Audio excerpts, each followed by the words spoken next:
Imagina que existe un vecino amable, que te ofrece una bebida, que sonríe con timidez y que parece alguien completamente inofensivo. Así era Jeffrey Dahmer a los ojos del mundo, un hombre callado, educado y aparentemente normal. Pero detrás de su puerta, en un pequeño departamento de Milwaukee, en Estados Unidos, se escondía uno de los asesinos más desquiciados y brutales del siglo XX. Entre 1978 y 1971, Dahmer atrajo a hombres jóvenes a su hogar con promesas de dinero y compañía. Y una vez allí, los drogaba, los sometía y los asesinaba de una manera brutal y grotesca. Pero sus crímenes no terminaron ahí. Hubo desmembramientos, canibalismo y la preservación de restos humanos formaban parte de su macabro ritual. El olor de la muerte inundaba su pequeño apartamento, pero sus explicaciones calmaban todas las posibles sospechas. Su caída y captura solo ocurrió cuando una de sus víctimas logró escapar y alertó a la policía. Lo que los agentes encontraron dentro del apartamento de Jeffrey Dahmer parecía una escena de horror inimaginable. Fotografías de cuerpos mutilados, cuerpos disueltos en ácido, cráneos guardados como trofeos y restos humanos en el refrigerador. ¿Cómo alguien así pudo pasar desapercibido por tanto tiempo? Esta es la historia que estremeció al mundo entero y que hoy, en este canal, te contaremos.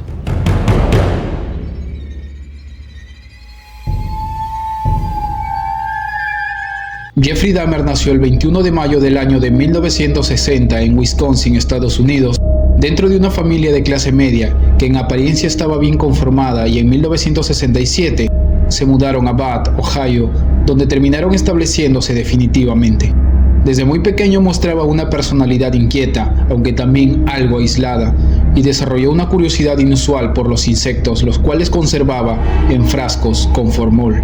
Cuando tenía 8 años, su padre, Lionel Dahmer, le obsequió un juego de química que lo llevó a realizar experimentos con restos de insectos, lo cual fue despertando un interés mayor por animales de mayor tamaño, como gatos, ardillas o perros.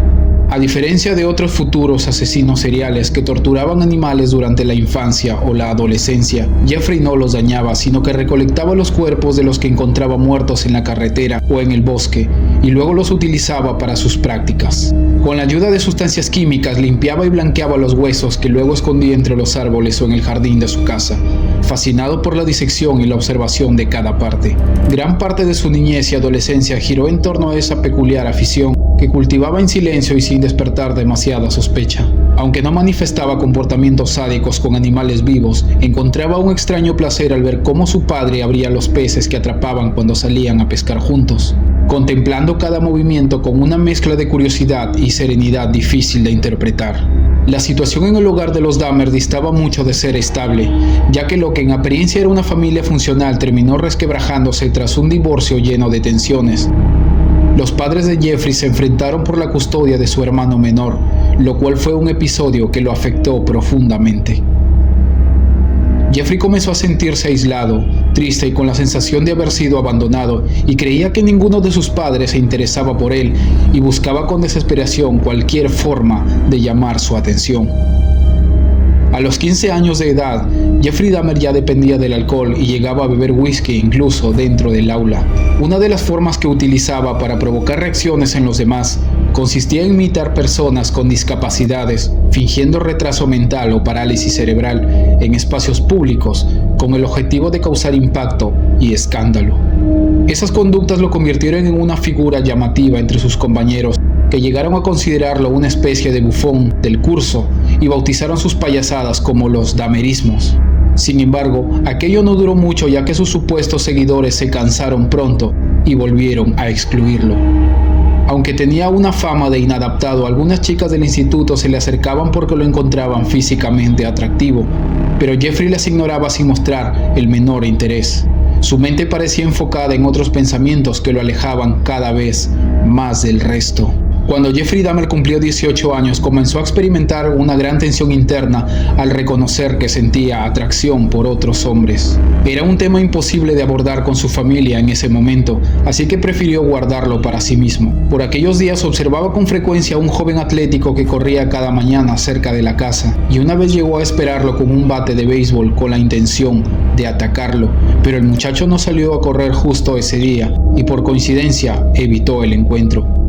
El padre de Jeffrey Dahmer, Lionel, empezó a visitarlo con más frecuencia y mostraba más preocupación que su madre, aunque no tenía claro cómo acercarse a él. La homosexualidad era un tema aún delicado en Estados Unidos y no sabía cómo tratarlo con su hijo sin provocar algún rechazo o incomodidad. En junio del año de 1978, Jeffrey conducía por una carretera cuando vio a Stephen Hicks, un joven que pedía un aventón bajo un calor agobiante y sin camiseta. Aquella imagen coincidía con una fantasía que Jeffrey había tenido durante años, así que no dudó en frenar y ofrecerse para llevarlo. Conversaron durante el trayecto y se llevaron bien desde el inicio. Dahmer le propuso con naturalidad pasar por la casa para beber cerveza y fumar marihuana. Hicks aceptó con entusiasmo aquella invitación de Dahmer. Ambos pasaron gran parte de la noche en el sótano escuchando música, fumando marihuana y bebiendo, aunque nunca quedó claro si llegaron a tener algún tipo de encuentro sexual. Stephen Hicks quiso marcharse y esa decisión golpeó a Jeffrey como un abandono, casi como un rechazo directo, lo cual le generó una molestia intensa que lo desestabilizó por completo. No estaba dispuesto a dejarlo ir e intentó retenerlo ofreciéndole más cerveza y más marihuana, pero el joven insistía con retirarse. La situación se tensó rápidamente y Jeffrey Dahmer, desesperado, comenzó a forcejear con él. Hicks entendió enseguida que aquello no terminaría en buenos términos y ambos terminaron intercambiando golpes hasta caer al suelo. Jeffrey tenía una contextura fuerte, con buena musculatura y gran resistencia, aunque su invitado tampoco era débil. En medio del forcejeo, Dahmer tomó una mancuerna de hierro que había en el garaje y golpeó a Hicks en la cabeza, para luego estrangularlo con una barra de pesas hasta causarle la muerte. Más tarde, cuando confesó lo ocurrido, aseguró que se sintió profundamente afectado después de aquel asesinato. Decía que no había querido matarlo, pero tampoco soportaba la idea de que éste se marchara de la casa. Dahmer conservó el cadáver de Hicks varios días en su casa, pero pronto entendió que debía deshacerse de él, así que procedió a descuartizar a Hicks y a colocar los restos en varias bolsas de basura. De noche tomó el coche con la intención de abandonar los sacos en algún paraje aislado, pero fue detenido por un policía por conducir de forma errática. Jeffrey temió que la patrulla descubriera lo que llevaba, pues las bolsas ocupaban el asiento trasero a la vista. El agente le hizo preguntas rutinarias, comprobó que no estaba ebrio y le impuso una sanción por salirse del carril. Incluso al iluminar el interior del vehículo, vio las bolsas y le preguntó qué contenían. Y Dahmer, sin dudarlo, respondió que era basura. El policía no abrió las bolsas y lo dejó seguir su camino, lo cual fue un gran golpe de suerte que no sería el último. Temiendo nuevos riesgos, optó por ocultarlos bajo las tuberías del sótano. Años más tarde, desenterró el cuerpo, trituró los huesos hasta reducirlos a astillas y los esparció en un bosque cercano. Dahmer realizó esta acción, convencido de que tarde o temprano lo descubrirían por aquel crimen. Sin embargo, el tiempo pasó y nadie habló de la desaparición de Hicks, y la esperada llegada de la policía nunca llegó a materializarse. En el año de 1978, Lionel y su nueva esposa consiguieron animar a Jeffrey para que ingresara a la Universidad de Ohio, aunque su dependencia del alcohol volvió a interponerse en el camino y abandonó los estudios tras completar apenas un semestre. Al año siguiente, su padre lo persuadió para que se enlistara en el ejército y fue enviado hasta Alemania, pero después de 2 años terminó dado de baja y regresó a Milwaukee. Su paso por las Fuerzas Armadas no fue para nada positivo, ya que aunque intentaba reorganizar su vida, el alcohol saboteaba cualquier intento de estabilidad. Dahmer solía beber hasta quedar completamente inconsciente y esa conducta fue una de las razones principales por las que lo expulsaron. En parte recurría al alcohol para amortiguar sus fantasías y también porque lo embargaba una profunda sensación de soledad. No tenía con quién hablar sobre su orientación sexual ni conocía a otro hombre homosexual con quien compartir experiencias o sentirse comprendido. Otro de los motivos por los que Jeffrey prefería mantenerse ebrio gran parte del tiempo era el peso de su primer asesinato, un recuerdo que seguía rondándole la mente y que le generaba mucha culpa. Se había jurado no volver a quitarle la vida a nadie e incluso decidió alejarse de cualquier tipo de contacto sexual.